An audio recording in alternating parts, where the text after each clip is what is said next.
कुनै पनि व्यक्तिको वर्तमान स्थिति र परिस्थितिलाई हेरेर हामीले त्यो व्यक्तिलाई अवहेलना गर्नु हुँदैन भन्ने एउटा सबक र सिक हामी आजको भिडियोबाट लिनेछौँ। तपाईँले यो स्क्रिनमा देख्दै गरेको एकजना व्यक्तिको फोटो देख्नुहुन्छ। उहाँको दुईटा फोटो म तपाईँहरूलाई सेयर गरिरहेको छु। एउटा पुरानो फोटो, एउटा नयाँ फोटो। पुरानो फोटोमा तपाईँले देख्नुहुन्छ नराम्रो काले परिगएको र अर्को फोटोमा धेरै ह्यान्डसम तपाईँले देखिराख्नु भएको छ। उहाँको नाउँ चाहिँ नवाजुद्दिन सिद्दिकी। उहाँ one of the veteran actors of Bollywood हुनुहुन्छ। उहाँले आफ्नो फिल्मको डेब्यू ग्याङ्ग्स अफ वासेपुर भन्ने मुभीबाट गरेको थियो र उहाँको स्ट्रगलिङको समयमा उहाँको लुक्सलाई हेरेर धेरैजना बलिउड एक्टर्सले उहाँलाई धेरै खिसी ट्युरीहरू गरेको थियो।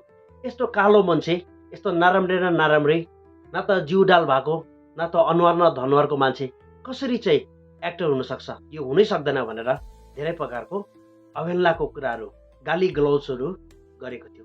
तर अहिले वर्तमान परिस्थितिमा चाहिँ उहाँ चाहिँ वान अफ द सक्सेसफुल एक्टर्समा उहाँ गनिन्छ। उहाँले बलिउड मुभीमा मात्र नभएर उहाँले साउथ इन्डियन्स मुभीमा पनि सक्सेसफुल आफ्नो भूमिकाहरू निभाइसकेको छ।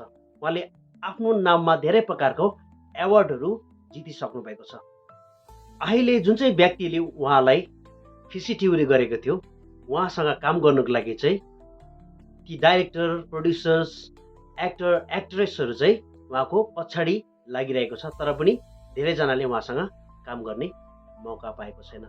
यसै कारणले गर्दाखेरि हामीले कुनै पनि व्यक्तिको वर्तमान स्थिति र परिस्थितिलाई हेरेर हामी कसैलाई पनि हेला होचो नगरौँ भन्दै मेरो यो भिडियोलाई यहीँ नै राख्न चाहन्छु। यदि तपाईँले मेरो भिडियो मन परे धेरै कहाँ सेयर गरिदिन म तपाईँलाई यहाँबाट विनम्र निवेदन गर्न चाहन्छु।